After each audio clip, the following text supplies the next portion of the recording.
বেসন রাবড়ি বানাতে আমি নিয়েছি বেসন, নিয়েছি জ্যাগেরি পাউডার, 2টো এলাচ, টুকরো করা কাজু, রোস্ট করা তিসি আর গ্রেট করা নারকেল।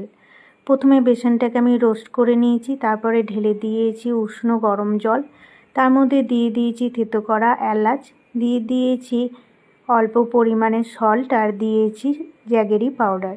সব উপকরণকে ভালোভাবে মিশিয়ে জাল দিয়ে নিলাম। তারপরে ঠান্ডা হতে দিয়েছিলাম, অল্প একটু ঠান্ডা করতে হবে। এবার মিক্সিতে দিয়ে হাই স্পিডে ঘোরালেই কিন্তু তৈরি হয়ে যায় বেসন শিরা। এবার শিরাটাকে বাটিতে ঢেলে উপর দিয়ে নারকেল ছড়িয়ে দিয়ে, কাজু বাদাম তিসি ছড়িয়ে দিয়ে, ছোট ছোট খেজুরের টুকরোও ছড়িয়ে দিয়েছি, দিয়ে এবার ঠান্ডা হতে ঢেকে রেখে দিয়েছিলাম সারা রাত। সকালবেলা দেখি বেসন শিরাটা জমে একদম বেসন রাবড়ি হয়ে গেছে।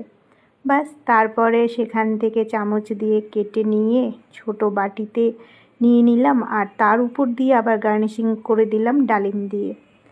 দারুণ সুপার ইয়াম্মি হেলদি এবং টেস্টি। বাজারে যে রাবড়ি পাওয়া যায় তার থেকে এটা অনেক বেশি ভালো খেতে আর অনেক বেশি হেলদি।